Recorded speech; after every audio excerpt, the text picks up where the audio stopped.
in somewhere between 2 and 4 speakers each year, and these speakers are going to run the gambit from topics related to portfolio management, financial analysis, financial planning, banking, and also across areas of corporate finance and other finance-related areas.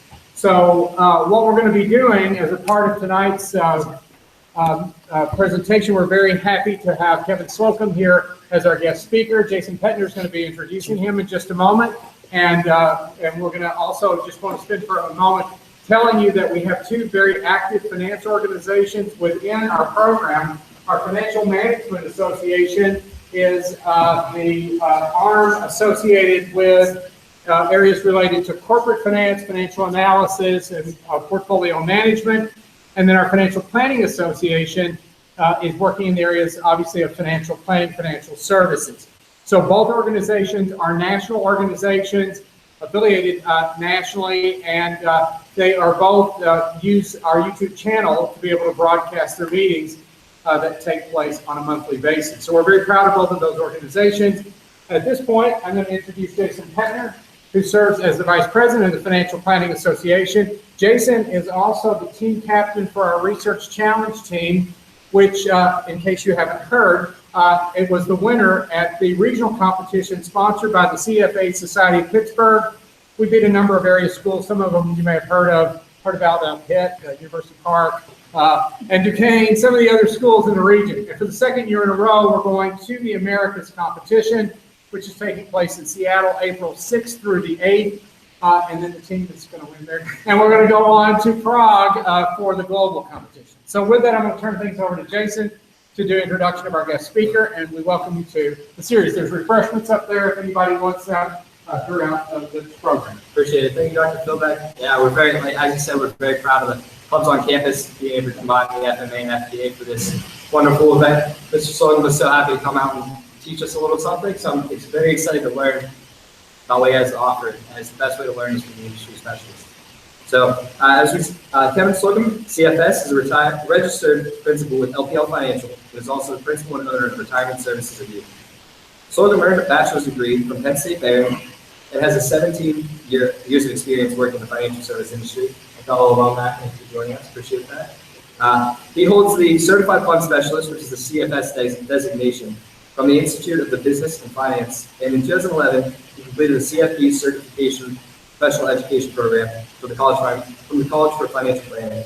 He's also had several state security registrations as well as a Pennsylvania insurance license. So with that, I want to turn it over to Mr. Slocum. Very excited to hear about what we have to offer. Thank you. Thank you, Jason. Such a wonderful introduction, and thank you all for coming this evening. Even if it's only for the extra credit, I still appreciate it. As a senior national guest, I know how it all works. So it's a pleasure to be back on campus. I can't say that I recognize it. It is just amazing. So again, my name is Kevin Slocum. I'm a registered principal at LPL Financial and principal owner of Retirement Services of Youth. LPL is the largest independent broker-dealer in the country with over $500 million in assets. I specialize in retirement planning for individuals and small business owners. I am a Michigan 95 Penn State Barron graduate, graduate with a BS in management, and this is actually my 21st year in business. So, every time I come back on campus, I do get excited because when I look around, I see change and feel optimism everywhere. This campus is amazing. It's so different, so new, so advanced from when I was here. I just enjoy seeing real-world experiences being taught, such as learning how to use the Google terminal, the student-run investment fund, 200 examples. Now I'm learning about all the extra clubs we have on campus. It actually makes me think about wanting to be a student. It's definitely a lot different than when I was here. We only had a few buildings, and we basically didn't have a finance degree when I was here. So. Probably a year or two after I graduated, the finance degree came well. So, to be a great investor, you must embrace change, because change equals opportunity, and you must be an optimist and really believe that tomorrow will be better than today. As I was preparing my presentation, I thought back to my meeting, at Barron and thought about what has changed in the world, and it really is quite remarkable. How we shop, how we communicate, how we even do our banking is so different. This little thing right here basically has more power, more options than any computer I had when I was in school. I bet if I took a survey tonight, everybody would have a phone. When I was in school here, nobody had a phone. I mean, that's just how change works. There's always going to be change. You must embrace it. And you must really believe that tomorrow is going to be better than today.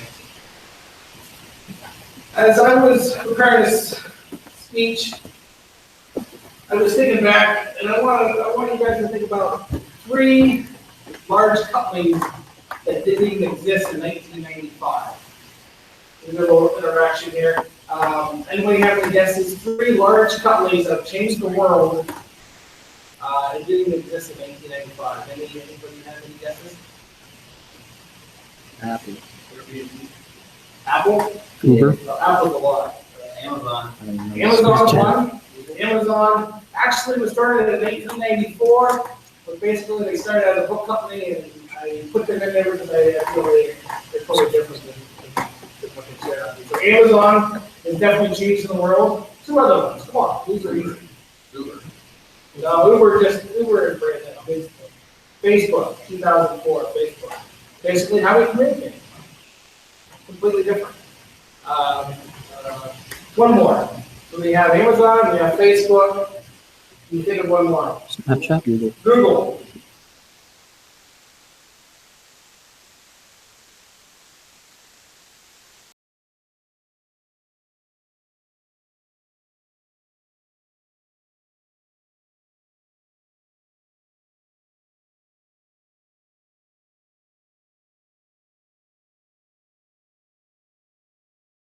There in 20 years doing the presentation.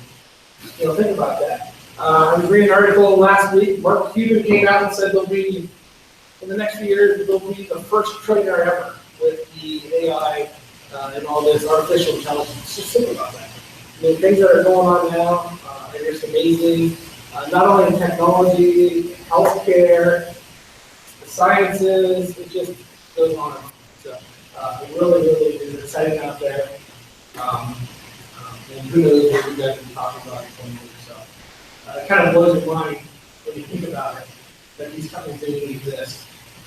For the next few minutes, I'm going to discuss LPL's research outlook 2017, gauging market milestones. We're going to discuss the economy, international investing, stocks and bonds. Key themes we'll be watching are a smoother path to policy changes. We now have a Republican president, Republican Congress. Things might be done a little more quickly than we have in the past. Earnings growth returns after basically a mid-cycle earnings recession for the S&P. And the dual mandate dynamic. We're referencing there what the Fed is really trying to accomplish. The Fed basically has 2 mandates. They're trying to stabilize prices, which is control inflation, and they're really trying to maximize full employment. So, not easy, very difficult, for sure. Steady consumer spending, improved business investment, and pro-growth fiscal policy may give the economy a lift, and we might get GDP growth back up to 2.5%. The last few years, we barely are clearing 2% of GDP, so with some of these new changes, the economy may really start picking up. Earnings growth is strong overseas, particularly in emerging markets. Currency and trade policy risks are very, very key to global impact. We're really watching trade, what's involved in there. Currency, debt, and policies. Pickup in earnings growth, stable valuations likely to drive mid-cycle to late-cycle returns, and we expect mid-single-digit returns for stocks. The S&P, they kind of refer to stocks that come before the S&P.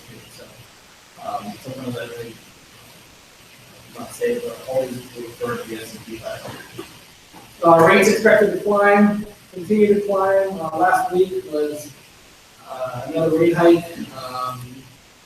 Bonds will be limited in return potential, but we still expect limited digit returns. So, a couple of the things we're watching, we're going to discuss. Being prepared is about gauging market milestones, understanding their significance, and responding without overreacting.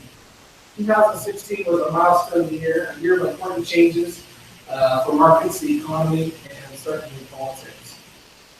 The way to assess the new environment is not to ask what's broken or what's fixed, but how will businesses, the markets, and the economy adapt. The theme for managing your own portfolios is similar. You must read the gauges, make adjustments while staying strategic, and maintain a long-term view.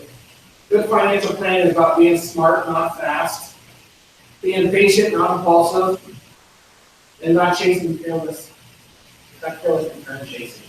So 2017 will require a good plan and the right attitude. As far as the economy is concerned, we're approaching mid-cycle acceleration. We believe that GDP growth will achieve 2.5%. We expect maybe 2 more rate increases. We just had one last week, so they were predicting 3 for 2017, so we already had 2, so possibly 2 more. We expect continued acceleration of inflation. Inflation has been pretty weak the last 2 years. There's been a lot of things going on globally that have kept inflation down, but I think the writing's on the wall, inflation is definitely here to stay.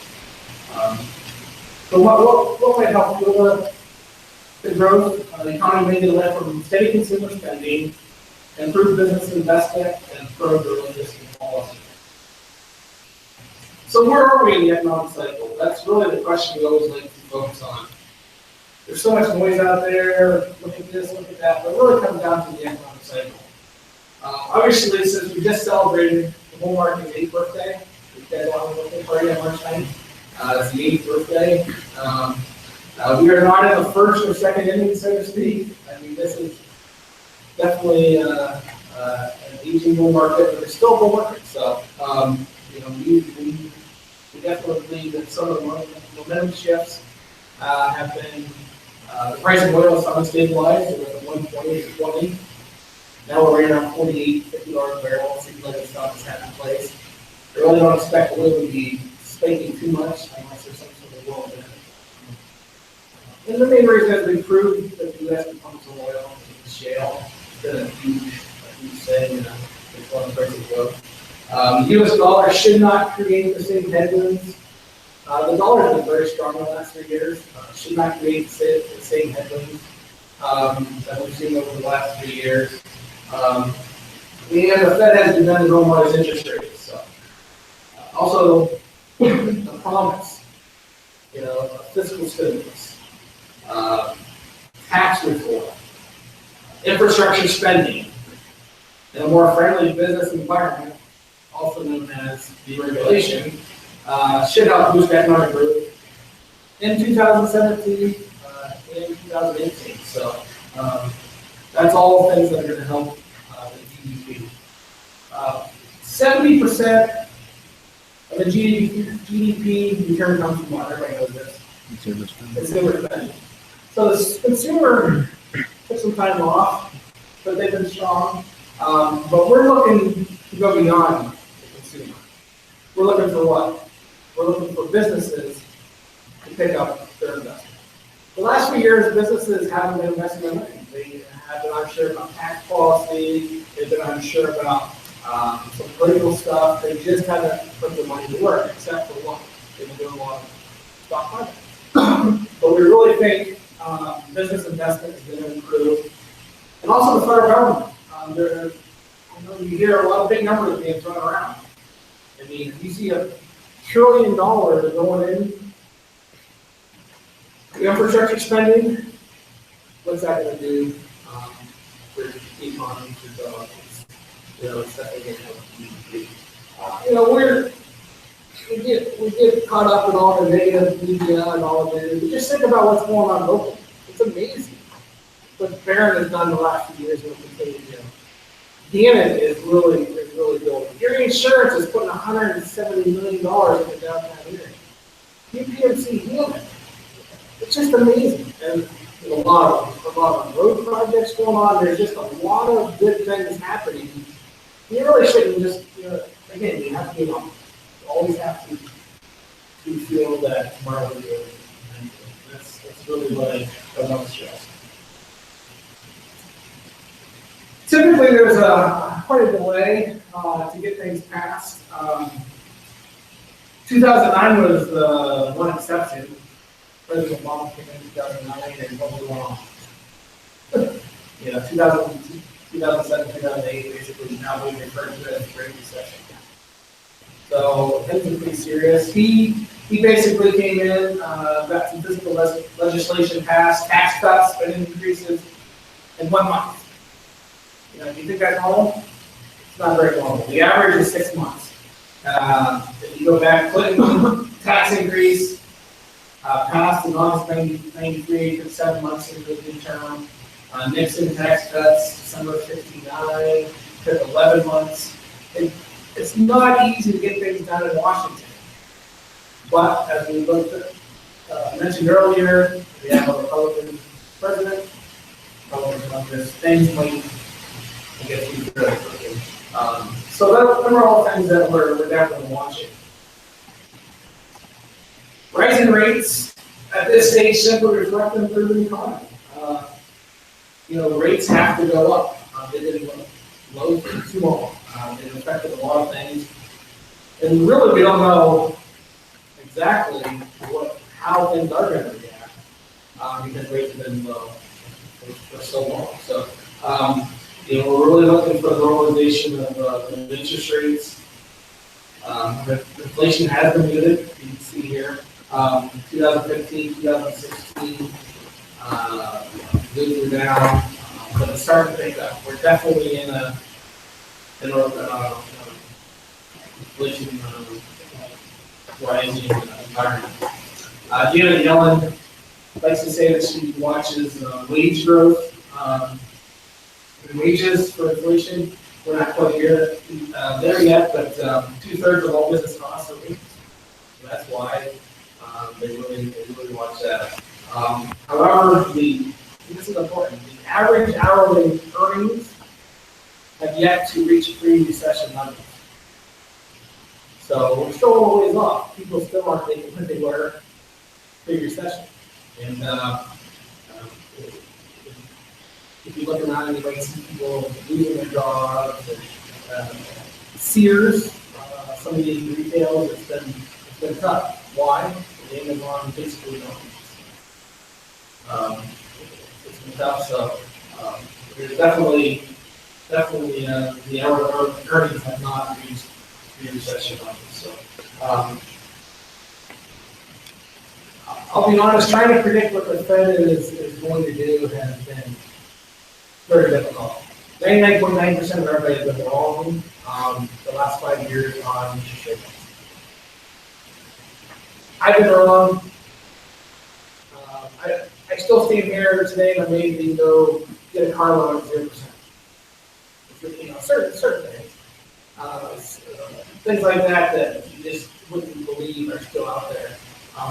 And that's an issue. Your generation is a little different than my generation. My generation is a little different than professional generation. But you really haven't really experienced a lot of high interest rates, which you don't know how willing you are to pay for stuff yet. Think about that. A 30-year mortgage went down to like 3.5%. On purpose. The average mortgage on a 30-year mortgage, if you got 6%, you thought you were doing well. So that's all part of things that are going to affect some of the economy going forward, and seeing how much you guys are willing to actually pay for having access to money. You really don't have to pay for that. That's something you're really interested to find out how that happens. The good news for stocks is interest rates are at historical lows. Even though interest rates have raised in the past few months, they're still very, very, very low. International investing through the Global Balancing Act, developed foreign and emerging markets. Economic fundamentals have been improving across most regions. Earnings growth is strong overseas, particularly emerging markets. Policy risks are key to global impact. Chinese debt will be a constant risk factor over the next few years. And currency is a crucial factor relative to U.S. investments. So, two key events took place in 2016 that may affect international investing for many years to come. Anybody can think of two key events that may affect international investing for many years to come? Brexit. Brexit. Number one, Brexit. About a year ago, the UK voted to leave the European Union. Did anybody think that was going to happen? No. What do you think number two was? That could affect international investing for many years to come. Trump. Exactly. Our November election. Really wasn't predicted. Really kind of was a surprise. So these are two major events that could really affect international investing. This populist and anti-globalization sentiment may be remembered as important markers in a reversal of trends favoring increased globalization and free trade, loosely in place since what? World War II. Basically, what we've been trying to do is make the world smaller. Is that become a reversal? Let's hope not. So, but that's what we're facing. Many regions internationally are experiencing improvement in economic and corporate fundamentals. However, political risk is very real. You really don't know what's going to happen. You just have to remain cautious. You really have to be focused. If you're doing any international investing, if you buy individual stocks, you really have to keep in mind the political risk. Because at any time, you can turn on the news and real cautious out there. That being said, every well-diversified portfolio should have an international exposure.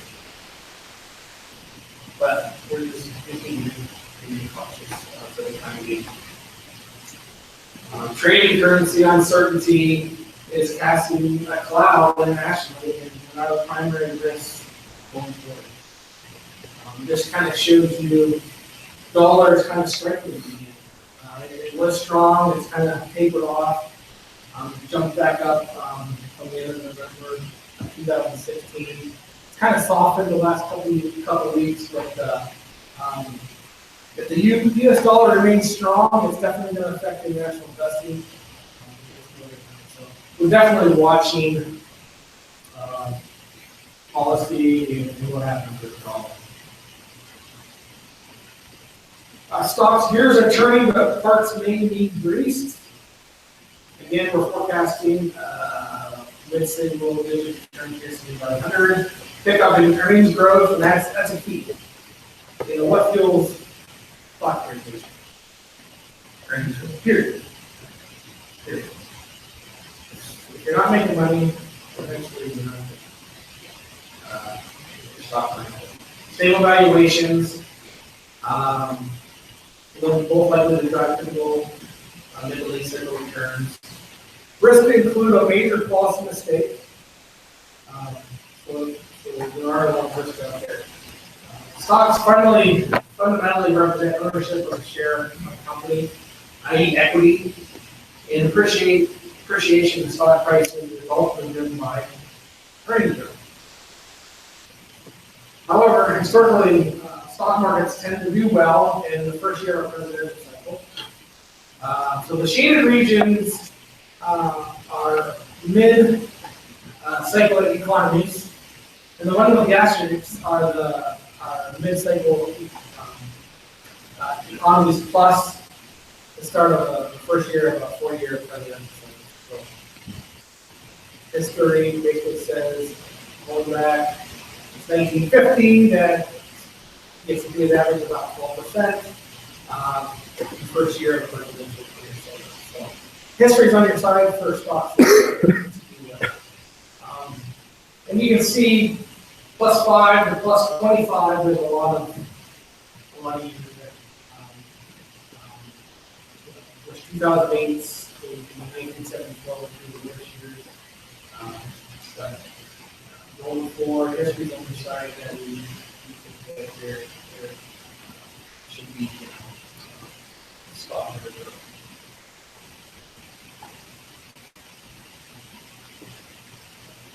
So earnings growth should help support the continuation of the eight-year bull market. Stock gains are also expected to be driven by a pickup in U.S. economic growth, partially due to fiscal stimulus, stable P ratios, and expansion of bank lending.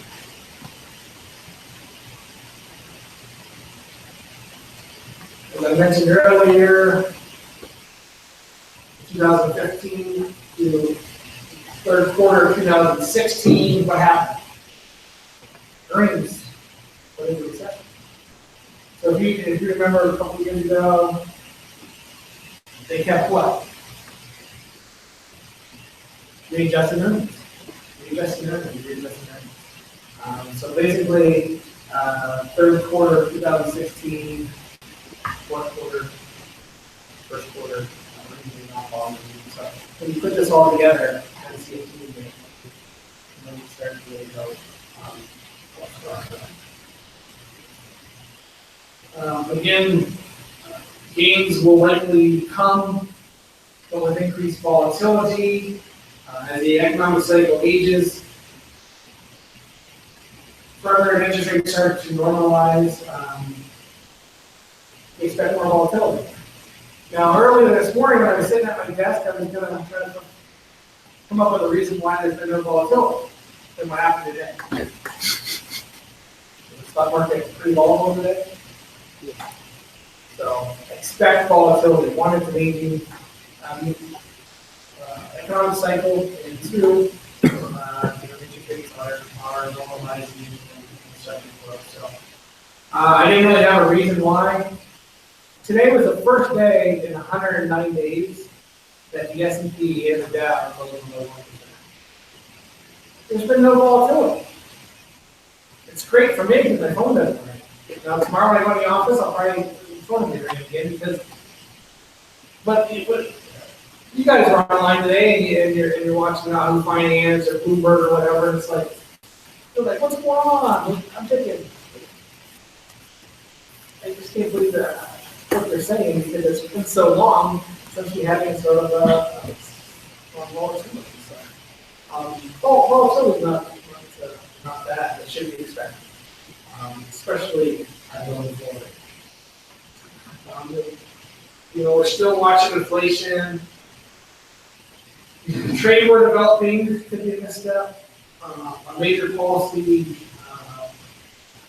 misstep could also cause a market disruption. So there's a lot going on with it also. S&P 500 firms derive a substantial amount of their revenue from currencies, about 35 to 40% on average. So the more protectionist the U.S. is with their trade policy, it could hurt from profits. So we've got to be careful there. And if that happens, if we start having a trade war, what's going to happen to the dollar? Well, no, the dollar is going to be much stronger. It's going to be very strong. So, that's central Washington. So you have to really look at that. So it's very difficult to predict how this might play out. But strong economic growth would be at odds with a strongly protectionist policy. Period. Again, over here they're talking about what protectionism we want to do. Over here we want the economy to what grow. Somehow it's going to have to be the same because you definitely they will feel earnings risk from trade in 2017 should be manageable. It's very difficult to go in and rewrite trade. It's just not gonna happen overnight. It's a process. And believe it or not, there's a lot of priorities in play, so competing priorities might take center stage more than trade. So just think of all the things that are being thrown out. Trade might be. I don't see how that's going to be one of the top priorities. This chart is a 40-year chart, and it shows a negative correlation between P/E ratios, which are now on the higher side of the historical averages. This chart shows 18.7. We're closer to 2021 after today. I still say we're 2021 P/E ratio. Basically, this is showing that over a 1-year period, there's really no direct correlation between a P/E ratio and the performance of the S&P. So what does that really mean? It really means that the bottom line is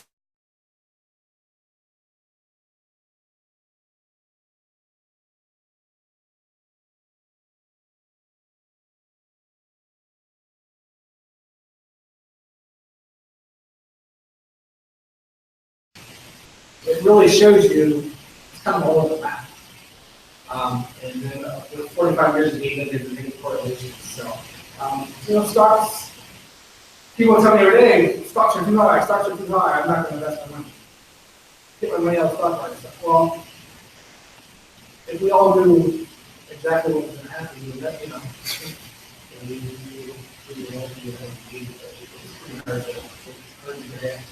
but this, I thought, was an interesting chart. Because P/E ratios, I'm sure something they would focus on in classes. And it's something I always look at.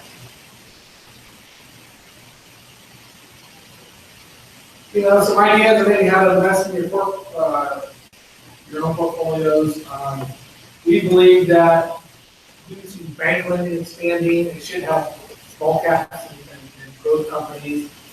But then also, if we get deregulation, it's going to help what? Large caps and value companies, so we think there's a good mix of balance. Values out there for a long time.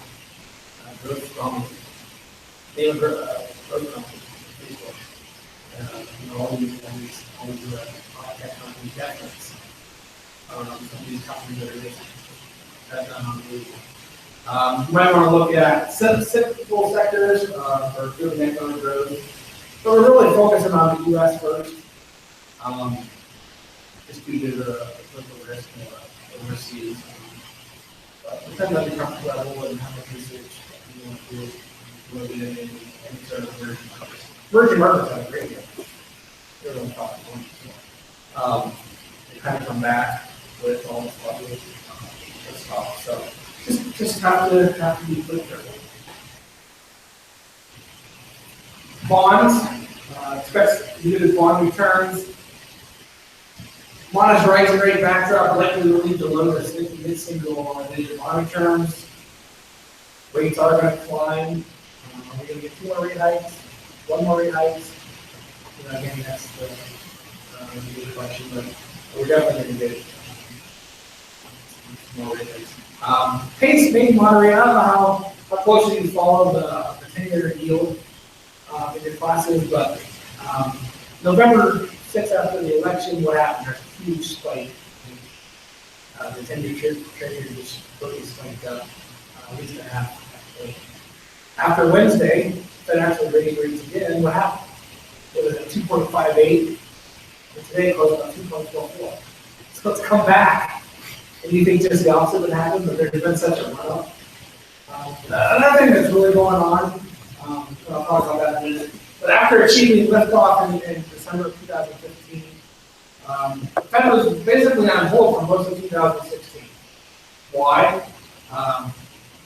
Slow growth, low oil prices, the Brexit vote,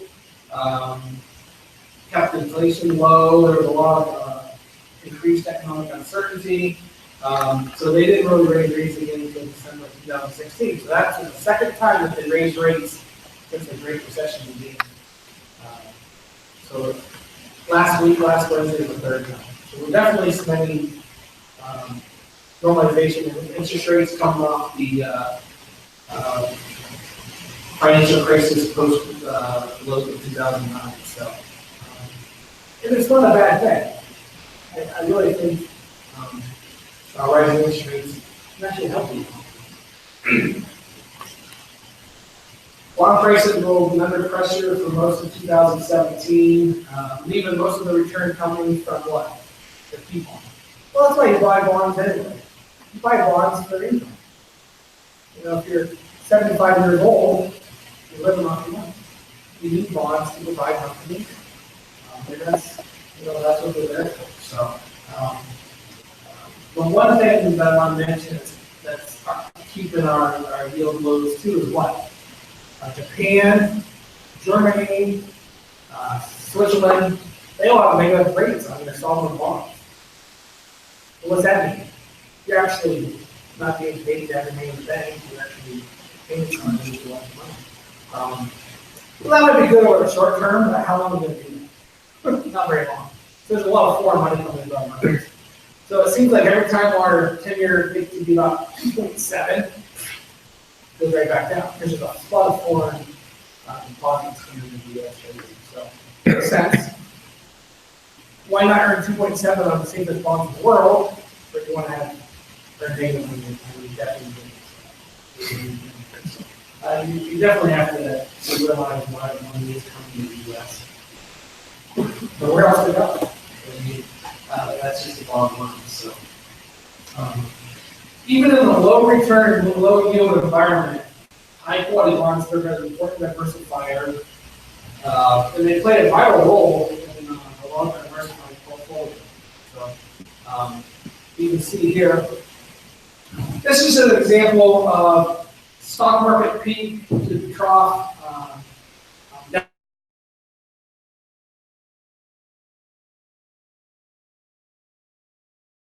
A 6-week decline.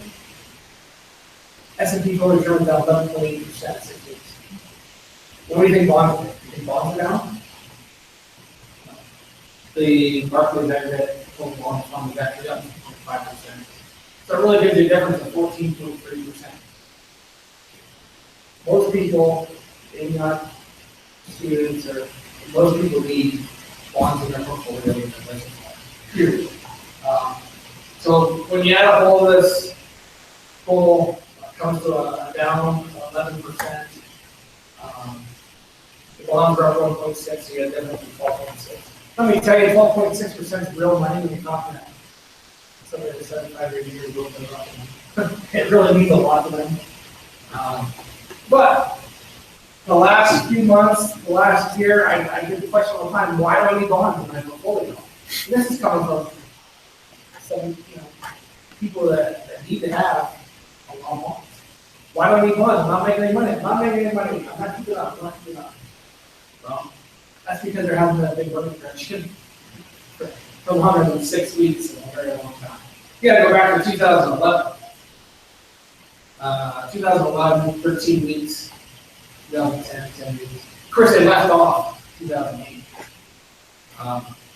But really, if you're going to help people do what I do, if you're going to help the end user, bonds, and in the rising rate environment, you have to have certain types of bonds. Not all bonds are created equal during this time, so you definitely want to be careful what you're buying right now.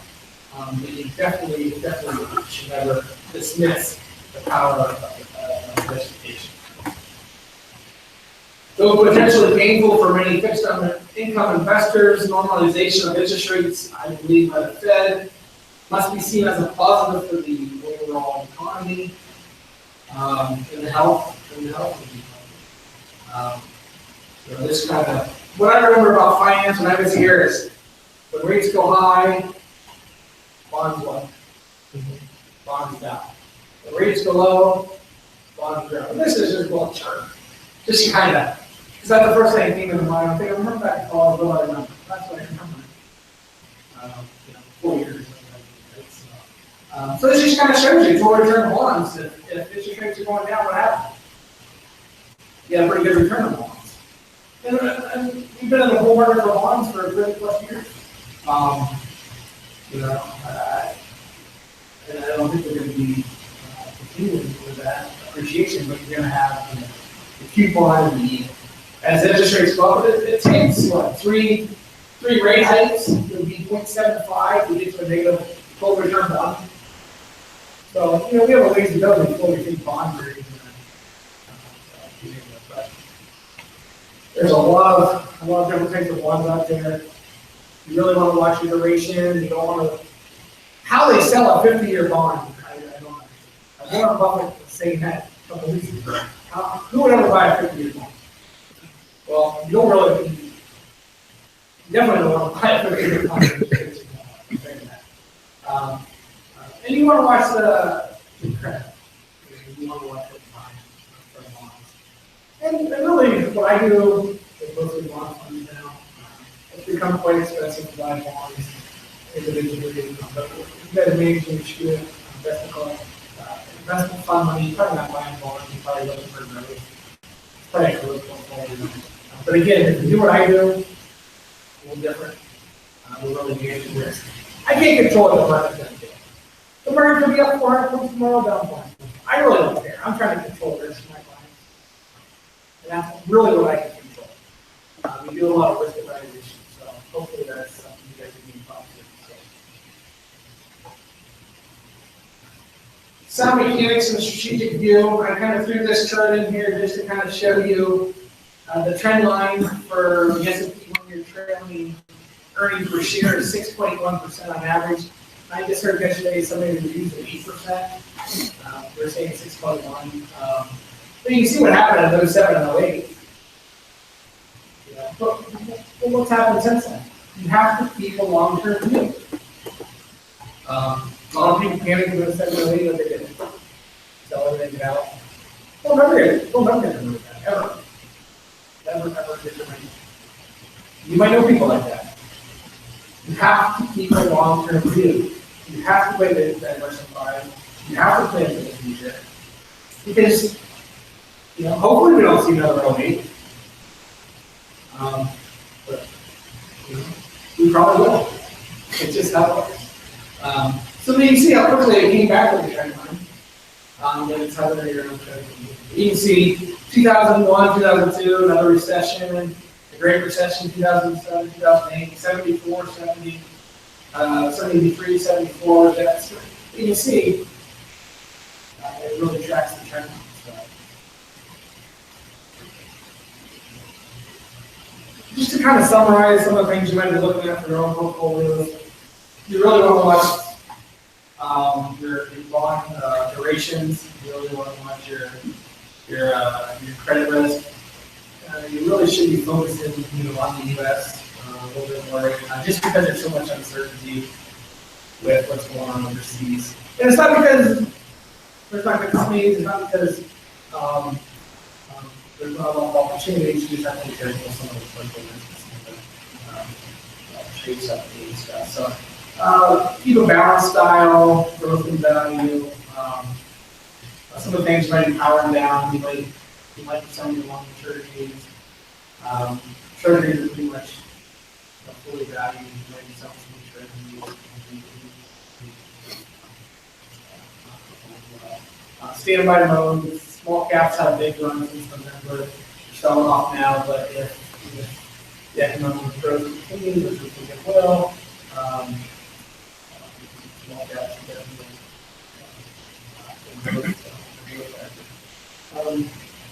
so, just a few things here to look at. So in conclusion, your financial plan needs to be built on a foundation of sound long-term strategy. Given the year-to-year volatility, that can occur, good solid returns must be built over time. As we discussed this evening, there are a lot of moving parts that must work together, and strong diversification should never be favored. In 2017, we'll be watching accelerated economic growth, the extension of the earnings rebound, setting your path towards interest rate normalization, and the impact of potential policy changes such as tax reform, increased government spending, deregulation, and more aggressive trade stance. No matter what happens this year, keep in mind your own milestones. your own financial goals, and always remember to plan for the road ahead. Thank you, that's all I have.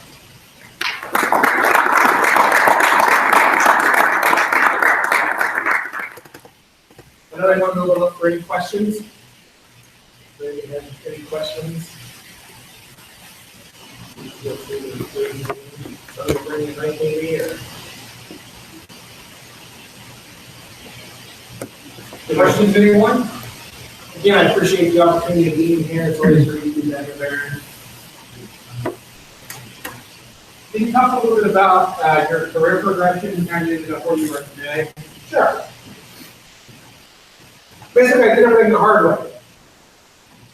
I've always been self-employed from day one. I come from a family that's always been self-employed, business background, but that never scared me.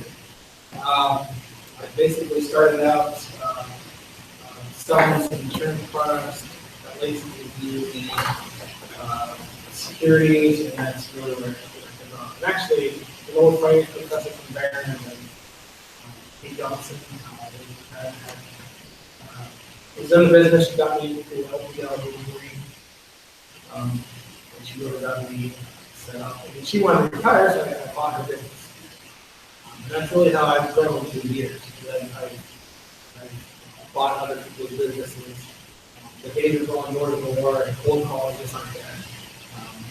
Really, really difficult to do that. Now, I would not advise you going the route I went.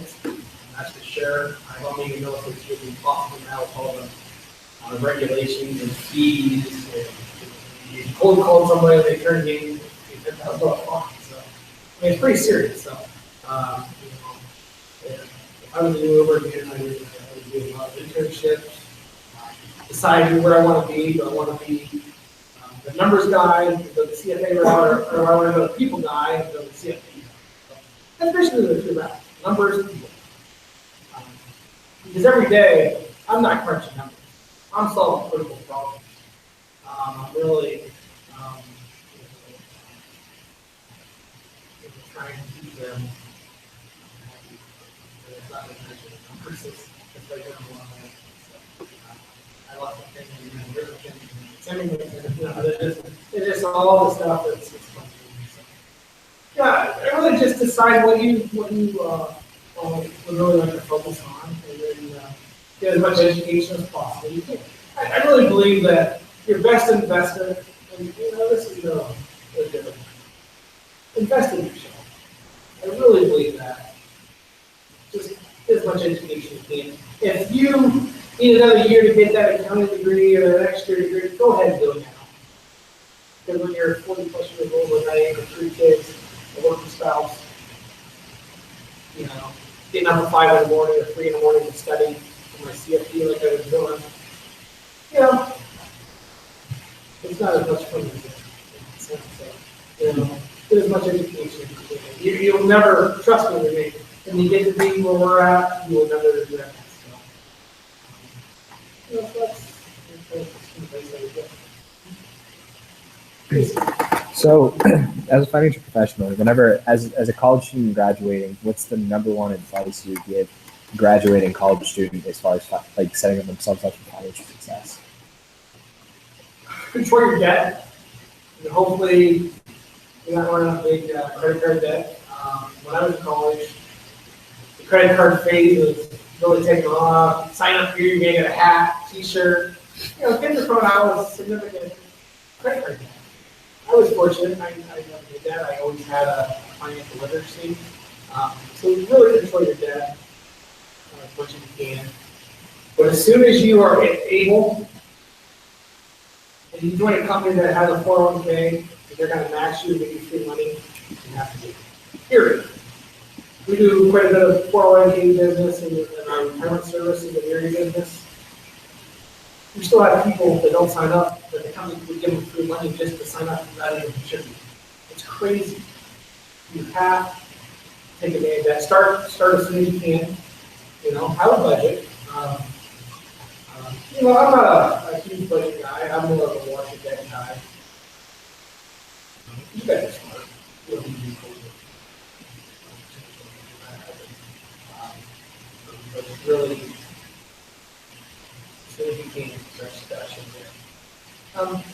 And you don't really have to be as aggressive as you think you know, you want to get a 68% return for the long period of time, it will be very, very good. Other questions?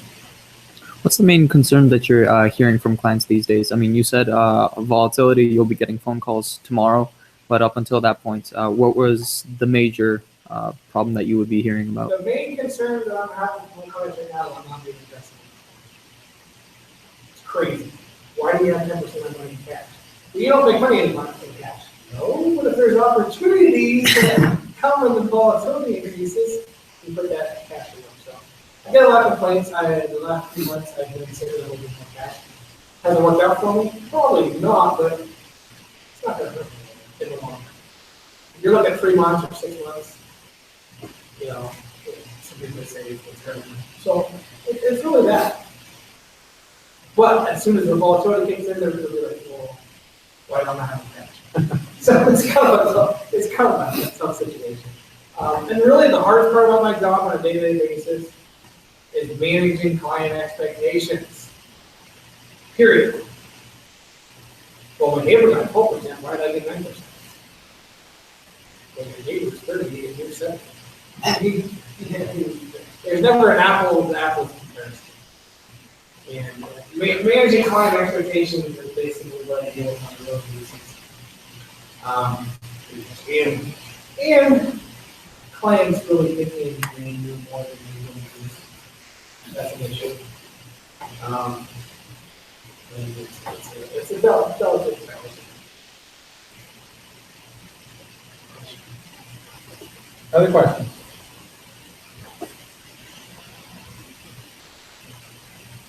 Thank you so much for being here. Thank you. Thank you.